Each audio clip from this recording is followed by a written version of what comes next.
This video covers Part 2 of Section 3.6, Proving Conditional Statements Using Indirect Proofs. Proof by contrapositive is just one example of using an equivalence to prove a conditional statement.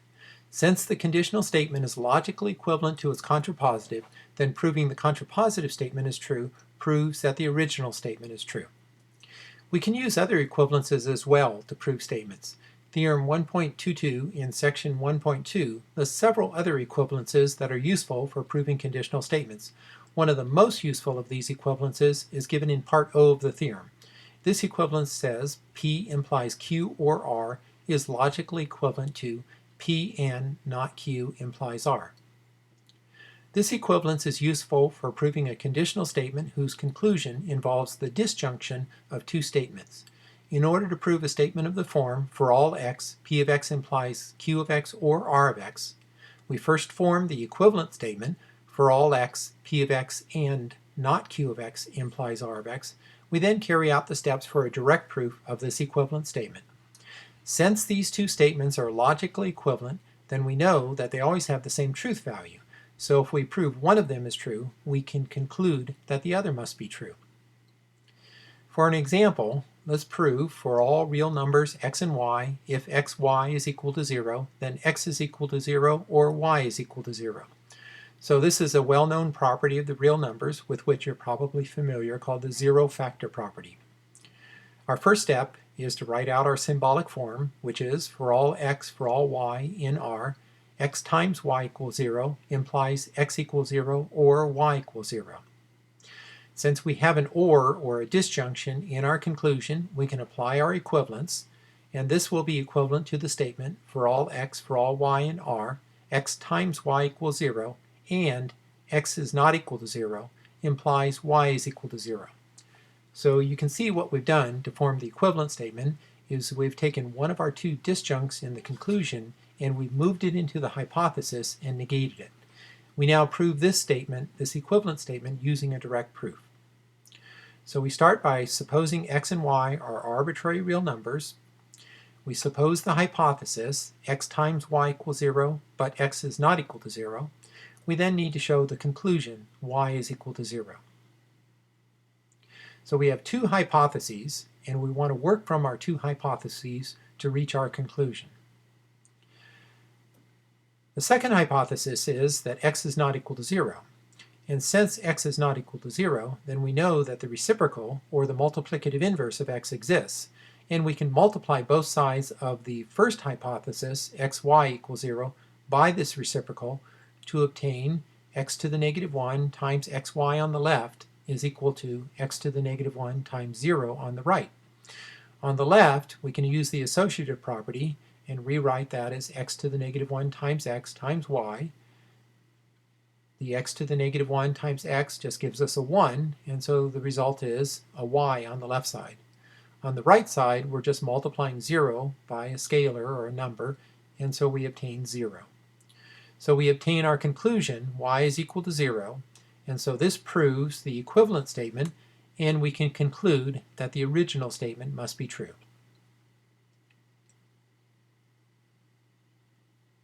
Now note that the original statement in the preceding example is also equivalent to for all x for all y in R, x times y equals 0, and y is not equal to 0 implies x is equal to 0. So in this statement, instead of moving the x is equal to 0 into the hypothesis and negating it, I've moved the y is equal to 0 into the hypothesis and negated it. So we obtain a statement with the roles of x and y have been reversed or interchanged. We could have alternatively proved this statement. The proof would be essentially the same as that given in the example with the x and y interchanged. Note, however, that we do not need to prove both of these equivalent statements. Since each statement is equivalent to the original statement, then once we've shown that either is true, we can conclude that the original statement is true. So again, we only have to prove one or the either, one or the other of the two statements is true. In general, when we apply this method of proof to prove a statement of the form for all x, P of x implies Q of x or R of x, we can prove either of the equivalent statements. For all x, P of x and not Q of x implies R of x, or for all x, P of x and not R of x implies Q of x. depending upon which of these two is more easily proved. We do not, however, have to prove both. Very often proofs of this type using this equivalence are written less formally without explicitly writing down the equivalent statement or even explicitly acknowledging the application of the equivalence. For instance, a proof of the result in the above example might appear in a textbook written up as follows. So we start as before. Suppose x and y are arbitrary real numbers. We'll suppose the original hypothesis, x times y is equal to 0. We then need to show the original conclusion that x is equal to 0 or y is equal to 0. Now, if x is equal to 0, then our conclusion holds, so there's nothing to prove. So we can suppose that x is not equal to 0. Then x to the negative 1 exists, and we can multiply both sides of the equation xy equals 0 by the reciprocal to obtain, as before, y is equal to 0. So we can then conclude that y is equal to 0. Now, even though the equivalent statement is never written out in this proof, we can see that the equivalence is being implicitly applied in the assumption that x is not equal to 0. Now, this equivalence, P implies Q or R, is equivalent to P and not Q implies R, can be generalized where we have n disjuncts in the conclusion.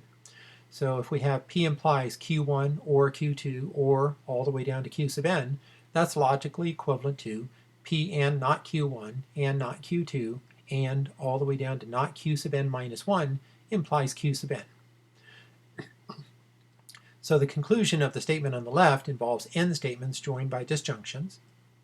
In the equivalent statement on the right, all but one of these statements has been moved to the hypothesis with a negation, leaving just one statement in the conclusion. For some statements, the conclusion may not explicitly include a disjunction until after we apply a definition. For example, let's suppose we want to prove the statement for all sets A, B, and C, A intersect the quantity B union C is a subset of the quantity A intersect B union C. We'll start by writing the symbolic form, which is for all A, for all B, for all C, A intersect B union C is a subset of A intersect B union C. And we'll start our proof. Suppose A, B, and C are arbitrary sets. We need to show the set on the left is a subset of the set on the right. To show this, we need to show for all x, x is an element of A intersect B union C implies x is an element of A intersect B union C. Now the conclusion in this statement is equivalent to x is an element of A intersect B or x is an element of C. Since x is the union of the two sets, A intersect B and C, then that means that x is in either one of the two sets. So the statement to be proved is equivalent to, for all x, x is an element of A intersect B union C implies x is an element of A intersect B or x is an element of C. So what we've done there is we've substituted for the conclusion in our symbolic form the or statement, x is an element of A intersect B or x is an element of C. Now the conclusion now involves a disjunction. So applying our equivalence, we see that this is equivalent to, for all x, x is an element of A intersect B union C, and x is not an element of C, implies x is an element of A intersect B. So in this case, I've taken one of the disjuncts in the conclusion, namely x is an element of C, and I've moved it into the hypothesis and negated it. Alternatively, I could have moved x as an element of A intersect B into the hypothesis and negated it. If I do that, however, the proof doesn't turn out to be quite as simple and straightforward. We now want to prove this equivalent statement. So we'll start by supposing x is an arbitrary element. We'll suppose our hypothesis, and we need to show our conclusion. So we suppose x is an element of A intersect B union C, and x is not an element of C. We then need to show that x is an element of A intersect B. To show this, we need to show that x is in A and x is in B.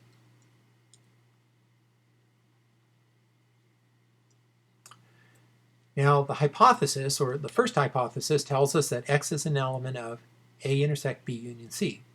And this implies that X is an element of A and X is an element of B union C. So right away we have one part of our conclusion, namely that X is an element of A. All that remains is to show the second part of our conclusion, that X is an element of B. Since X is an element of B union C, but X is not an element of C, then we can conclude that X is an element of B. X is an element of B union C tells us that X is in B or X is in C. But if we know that X is not in C, then it follows that X must be in B. We now have both parts of our conclusion, X is an element of A and X is an element of B, and this implies that X is an element of A intersect B, which is what we needed to show. So this proves our equivalent statement, and so we can conclude that A intersect B union C is a subset of A intersect B union C, and this proves our result. Another equivalence that can be used to prove conditional statements appears in Part R of Theorem 1.22. This equivalence says P and Q implies R is logically equivalent to P and not R implies not Q. So in this case, we have an and in the hypothesis, and we're moving one part of the and to the conclusion, while moving the conclusion into the hypothesis, while negating both of those. So this equivalence can be used to prove a conditional statement whose hypothesis involves the conjunction of two statements. So in order to prove a statement of the form, for all x, p of x and not q of x implies r of x, we first form our equivalent statement, for all x, p of x and not r of x implies not q of x. We then carry out the steps for a direct proof of this equivalent statement. Although this equivalence is not used as often as the contrapositive equivalence or the equivalence for P implies Q or R, it is nonetheless useful for proving statements with its specific form. For an example, suppose we want to prove for all integers a, b, and c with a not equal to 0 and b is not equal to 0, if a divides b but a does not divide c, then b does not divide c. So our symbolic form is, for all a not equal to 0, for all b not equal to 0, for all c, a divides b, and a does not divide c, implies b does not divide c, where the domain for our variables a, b, and c is a set of integers z. So we do have an and in the hypothesis, and so we can apply our equivalence. And so this will be equivalent to the statement, for all a, b, and c, a divides b, and not b does not divide c implies not a does not divide c. Now when we negate b does not divide c, we obtain just b divides c, and when we negate a does not divide c, we obtain a divides c. So we now have the equivalent statement, for all a, b, and c, a divides b, and b divides c implies a divides c. Now this might look familiar. This is actually a statement that we proved already in section 3.4. So we can conclude that the equivalent statement is true, and so therefore the original statement must also be true. Now if we had not proved this equivalent statement back in section 3.4, then obviously we would want to prove it here. Now suppose we were to attempt a direct proof of the result in this example. So we'd be looking at the statement, for all a, b, and c, a divides b, and a does not divide c, implies b does not divide c. For a direct proof, we would suppose a, b, and c are arbitrary integers with a and b not equal to 0. Suppose the hypothesis, a divides b, but a does not divide c. We then need to show the conclusion, b does not divide c. To show this, we need to show that there does not exist an integer k such that c is equal to kb. Now the hypotheses imply that there does exist an integer l such that b equals la, but there does not exist an integer j such that c is equal to ja. So we then have to use the existence of the integer L and the non-existence of an integer J to conclude that no such integer K exists. Okay, it sounds somewhat complicated, and while it may be possible to construct such a direct proof, it's far more complicated than the indirect proof. Now, the reason we may have thought of using this equivalence, P and Q implies R, is equivalent to P and not R implies not Q, in the preceding example in the first place, is that the statement in the above example involves negative statements, namely A does not divide C and B does not divide C in both the hypothesis and conclusion. After applying the equivalence, we have only positive statements in both the hypothesis and conclusion, which as a general rule are easier to apply as hypotheses and easier to prove as conclusions. So when you encounter a statement that has this type of parts to it, you might want to think about using this particular equivalence.